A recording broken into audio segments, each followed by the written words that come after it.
Hello guys, welcome to our channel Rohitarsha ideas and vlogs. మేమైతే ఎక్కడికి వచ్చామంటే చింతలూరు నూకాంబిక అమ్మవారి దర్శనానికి అయితే వచ్చాము. ఖచ్చితంగా ఎవ్రీ ఇయర్ మేము తప్పకుండా ఇక్కడికైతే మిస్ అవ్వకుండా వస్తామన్నమాట. చూసారా ఎంతమంది క్రౌడ్ ఉన్నారో, చాలా అంటే చాలామంది ఉన్నారు. ఇక్కడ ఇవి అమ్ముతున్నారు కదా, ఏంటి అంటే ఇవి కాగడాలు అనమాట. ఇక్కడ చిన్నపిల్లలకి చాలా మంచిదని చెప్పేసి ఇక్కడ ఈ కాగడాలు వేయిస్తారు. ప్రతి ఒక్కరు కూడా చిన్నపిల్లల్ని అయితే ఖచ్చితంగా తీసుకొస్తారు. ఇవన్నీ ఇక్కడ దొరుకుతాయి. కావాలంటే మనం ఇంటి దగ్గర నుంచి కూడా తీసుకెళ్ళొచ్చు, నో ప్రాబ్లం. ఇవి ఏంటంటే పిల్లలకి దిష్టి తగలకుండా అనమాట, దిష్టి తీస్తారు. తర్వాత ఈ కాగడాలు వెలిగించిన తర్వాత పిల్లలకి, మా వాళ్ళకి కూడా మేమైతే మా పిల్లల్ని కూడా తీసుకెళ్ళాము. ఎవ్రీ ఇయర్ ఖచ్చితంగా నేనైతే మా పిల్లల్ని ఖచ్చితంగా తీసుకెళ్తాను అనమాట. ఈ నూకాంబిక అమ్మవారి జాతర మంత్ అంతా ఉంటుంది, ఒక నెల అంతా కూడా జరుగుతుందనమాట. ఏ దేవతది జరగదు, ఒక మంత్ అంతా జాతర. సో ఈ దేవతకైతే ఖచ్చితంగా ఒక నెల అంతా కూడా తీర్థం అయితే జరుగుతుంది. ఉగాదికి స్టార్ట్ చేస్తారు, ఒక మంత్లో ఎప్పుడైనా వెళ్ళొచ్చు. తర్వాత నుంచి దర్శనం ఉంటుంది కానీ పెద్దగా ఎవరు అంత వెళ్ళరు. ఈ మంతే మనకి ఈ దేవతకి స్పెషాలిటీ అనమాట. అండ్ ఇక్కడ కళ్ళు కూడా దిష్టి తీస్తారు పిల్లలకి, అండ్ కోడి పిల్లల్ని కూడా దిష్టి తీస్తారు అనమాట. మా పిల్లలదైతే ఇది దిష్టి తీయించేస్తున్నాం మేము. ఇది ఇంకా అవ్వలేదు, హర్షది. ఇద్దరికి మంచిగా దిష్టి తీస్తారు. ఇక్కడికి ఇలా తీయడం వల్ల పిల్లలకి ఇయర్ అంతా కూడా మంచిగా ఉంటుందని ఒక నమ్మకం అనమాట. ఇంతకుముందు నేను వచ్చినప్పుడు ఇదంతా కూడా వేరేలా ఉండేది. ఇక్కడంతా కూడా చాలా డెవలప్ చేస్తున్నారు, గుడి కూడా బాగా కట్టారు. మా హర్ష చూడండి, ఇంకెక్కడికి వచ్చినా మనకి వీళ్ళతో తప్పదు కదా, అరే వద్దరా అని చెప్తుంటే అక్కడికే వెళ్ళి ఉంటానని చెప్తాడు మా వాడైతే. మన మాట ఎప్పుడు విన్నాడు కానీ ఇప్పుడు వినడానికి అది వేరే విషయం అనుకోండి. అండ్ ఇంకా దేవతతో అయితే గుడి మంచిగా రీమోడలింగ్ అయితే చేసేసారు. లాస్ట్ ఇయర్ నేను వచ్చినప్పటికీ ఇప్పటికీ అయితే ఇంకా కన్స్ట్రక్షన్ జరుగుతూనే ఉంది. లాస్ట్ ఇయర్ వచ్చినప్పుడు కూడా కన్స్ట్రక్షన్ స్టార్ట్ చేశారు. ఇప్పుడు చుట్టూరా మండపం అయితే రెడీ అయింది, చుట్టూరా తిరిగేసి లోపలికి వెళ్ళడానికి అనమాట. మొత్తం ఎంత క్రౌడ్ ఉన్నారంటే, దట్టు మేము సండే వెళ్ళాము, అంటే మళ్ళీ నాకు అవ్వదేమో అని చెప్పేసి సండేనే వెళ్ళాము మేము. మొత్తం అస్సలు ఖాళీ లేదు. మాకు దర్శనానికి చాలా టైం పట్టింది. చెప్పాను కదా ఇక్కడ కోడి పిల్లల్ని కూడా దిష్టి తీస్తారని చెప్పేసి. పిల్లలు తీసుకున్నారు, మేమైతే కోడి పిల్లల్ని తీసుకోలేదు. ఎందుకో నాకు నచ్చదనమాట. బట్ కొంతమంది అయితే వాళ్ళ సెంటిమెంట్ వాళ్ళది కదా, నా సెంటిమెంట్ నాదనమాట. ఇంకా చూస్తున్నారు కదా, దర్శనం చేసుకుని ఇట్లా బయటకైతే ఇక్కడి నుంచి వచ్చేస్తారు. చాలామంది ఉన్నారు. మాకు మినిమం ఈ దర్శనం అవ్వడానికైతే దాదాపుగా ఒక 1 అవర్ పట్టింది మాకైతే. అంత క్రౌడ్ ఉండే, ఒకరి మీద ఒకరు చాలా జనం ఉన్నారు. దగ్గరకు వచ్చేటప్పటికి ఇంకా మనం నడవక్కర్లేదు అనమాట, వాళ్ళే తీసుకెళ్ళిపోతూ ఉన్నారు, అంత క్రౌడ్ ఉన్నారన్నమాట. కొబ్బరికాయలు అయితే బయటే కొట్టేసుకుని దర్శనానికి అయితే వెళ్ళాలి. మొత్తం మా ఫేస్లు అయితే చూడాలి, మొత్తం ట్యాన్ అయిపోయాయి. ఇంకా ఈ క్రౌడ్లో అయితే చాలా కష్టంగా ఉంది పిల్లల్ని తీసుకెళ్ళడం. అయినా కూడా క్యూలో వెళ్ళకుండా ఇంకా అందరూ అలానే వెళ్తున్నారు. సో మనం కూడా తప్పదు ఇంకా.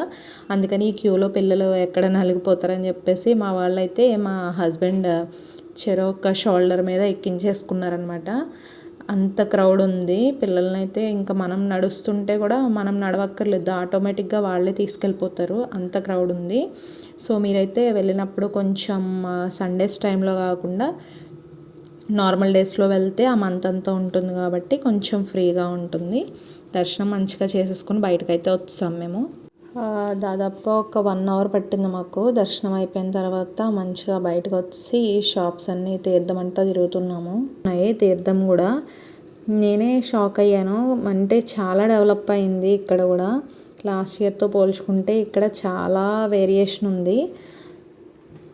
మంచిగా అంతా దర్శనం చేసుకుని బయటకు వచ్చేసాము. మా పిల్లలైతే ఇంకా అక్కడ బయట కోడి పిల్లలు అమ్ముతారనమాట, అక్కడికి వెళ్ళి ఆడుతున్నారు. వీళ్ళకి ఏమైనా కూడా పెట్స్ అంటే చాలా చాలా ఇష్టం, బట్ నాకైతే ఇష్టం ఉండదు కాబట్టి నేనైతే వాటిని అయితే అస్సలు తీసుకోను. వాళ్ళు కొను మమ్మీ అంటారు కానీ నేనైతే అస్సలు వాటి జోలికి కూడా వెళ్ళను. బట్ వీళ్ళకైతే చాలా ఇంట్రెస్ట్. అసలు అవి ఏమైనా చేస్తాయని కూడా భయం ఉండదు వాళ్ళకి అస్సలు. ఇవే కాదు, ఏ పెట్స్ అయినా కూడా ముందు వెళ్ళిపోతారు మా వాళ్ళు. మా వాడు ఏదో కొంచెం జాలి ఎక్కువడికి అట్లా వాడు పాకెట్ మనీనే వేస్తున్నాడు. ఇంకా అవి కొనండి ఇవి కొనండి అనేసి ఇంకా దారిలో ఎక్కడ చూసినా మామూలుగా ఉండదు అసలు మా వాళ్ళతోటి. ఇంకా ఖర్జూరం తీసుకున్నాం అంతే, ఇంకేం తీసుకోలేదు పెద్దగా. మొత్తం నేనైతే తీర్థం ఎక్కువగా ఎందుకు వెళ్తాను అంటే సీక్రెట్ చెప్తాను మీకు. షాప్స్ అన్నీ కూడా చాలా ఎక్కువ ఉన్నాయి, ఇక్కడ కూడా క్రౌడ్. మా వాళ్ళు అయితే ప్రతి షాప్ దగ్గర ఆగిపోయి ఇది నాకు కావాలి ఇది నాకు కావాలనేసి మొత్తం ఎక్కడ చూసినా ఆగిపోతున్నారు. ఇదే అనమాట సీక్రెట్. నేనైతే మెయిన్గా చాట్ తినడానికి వెళ్తాను. ఏంటో నాకు అది తీర్థం వెళ్ళానంటే ఖచ్చితంగా ఏదో ఒకటి తినడానికే వెళ్తానేమో నేను. అండ్ ఇక్కడ మొత్తం ఎగ్జిబిషన్లో పెట్టవన్నీ ఇంతకుముందు అయితే ఒక కొలంబస్ ఒక జైంట్ వీల్ మాత్రం ఉండేవి అండ్ రంగుల రాట్నం అలా ఉండేవి అనమాట.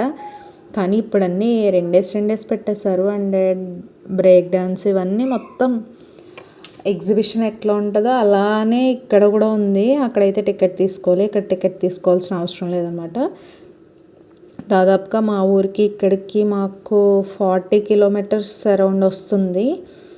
1.5 జర్నీ తర్వాత మేము ఫైనల్లీ రీచ్ అవుతాం అనమాట. సో నేనైతే ఈ ఇయర్ అయితే బాగా ఎగ్జైట్మెంట్ ఫీల్ అయ్యాను. మొత్తం అంతా కూడా చాలా బాగుంది. మా రోహిత్కి మంచూరియా అంటే ఇష్టం. సో వాడు మంచూరియా తీసుకున్నాడు. వాడు ఒక్కడే తీసుకుంటే బాగోదు కదా, నేను కూడా వెళ్ళేది తినడానికే, వాళ్ళకి పెద్దగా ఏం తీసుకోము. మా వాడికి ఏదో కావాలి అంటే అది వాడి పాకెట్ మనీతోనే, చూడండి ఇంటి దగ్గర నుంచి నేను డబ్బులు తెచ్చుకుంటాను, నా డబ్బులతోనే కొనుక్కుంటానని చెప్పేసి వాడు లెక్కలేస్తున్నాడు. వాడేమో ఎక్కడ పడేస్తాడా అనేమో మాకు భయం అవుతుండే.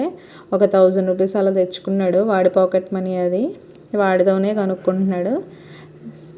అండ్ ఇంకా చాలా ఉన్నాయి. ఇలా ఇవన్నీ చూస్తుండగానే చాలా లేట్ అయిపోయింది మాకు కూడా. ఇంకా ఇంటికైతే బయలుదేరిపోయాము. ఇదంతా ఉండేది కాదు ఇంతకుముందు, పార్కింగ్ ఏరియా కూడా చేశారు ఇక్కడ. చాలా బాగా అనిపించింది. ఇంతకుముందు మీద అన్నీ కూడా ఫెసిలిటీస్ కూడా బాగున్నాయి. బట్ ఎప్పుడు తెలిసిందే కదా, మనం రూల్స్ అండ్ రెగ్యులేషన్స్ ఫాలో అయితే ఇలా అవ్వదు. ఎందుకంటే ఎటు నుంచి వెళ్ళే వాళ్ళు అటు వెళ్తే ఆ ప్రాబ్లం ఉండదు, బట్ మన వాళ్ళు అలా వెళ్ళరు కదా. ఫైనలీ ఇంటికైతే వచ్చేస్తుంటే ఆ రోజు మేము శ్రీరామనవమి రోజు వెళ్ళాము. సో శ్రీరామనవమి రోజు వెళ్ళడంతో దారిలో మాకు పానకం కూడా ప్రసాదం ఇచ్చేసారు, అది కూడా తాగేసాం మేము. ఇది గైస్ వ్లాగ్. బాయ్. నచ్చితే లైక్ చేయండి.